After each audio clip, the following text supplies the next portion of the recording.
আজ বুধবার ছাতনা block office চত্বরে বিশেষ ক্ষমতা সম্পন্ন বাচ্চাদের বই ও শীতবস্ত্র তুলে দেওয়া হলো।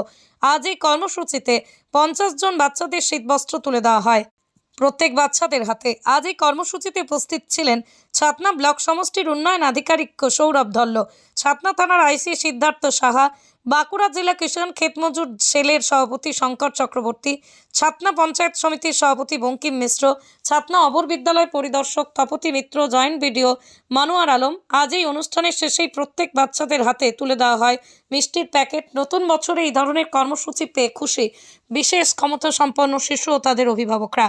আজকে আমাদের এই ছাতনা সার্কেলে টোটাল 50 জন স্পেশালি এবলড বাচ্চা আছে। তো তাদের যে রিসোর্স রুম আছে সেখানে স্পেশাল এডুকেটররা তাদের ট্রেনিং দেন, পড়াশোনার ব্যবস্থা করেন।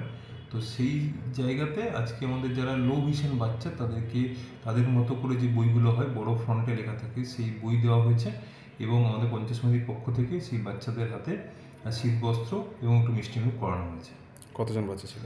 টোটাল 50 জন ছাত্র আমাদের ছাতনা সার্কেলে আছেন, বাকি দুটো সার্কেলেও এইসব বাচ্চারা আমাদের এখানে এই ছাতনা সার্কেলের অনেক প্রতিবন্ধী বাচ্চা আছে যাদেরকে এখানে পড়ানো হয় ক্লাস 8-12 পর্যন্ত, 18 বছর বয়স পর্যন্ত। তো তাদেরকে আমাদের লক্ষ্য করছিলাম যে প্রতিবন্ধী বাচ্চাদের একটা করে কম্বল যদি আমরা দিতে পারি, শীতবস্ত্র, তাহলে ভালো লাগে। সেটা আজকে আমরা পঞ্চায়েত সমিতি থেকে কম্বলগুলো আজকে বাচ্চাদের সাথে তুলে দিলাম।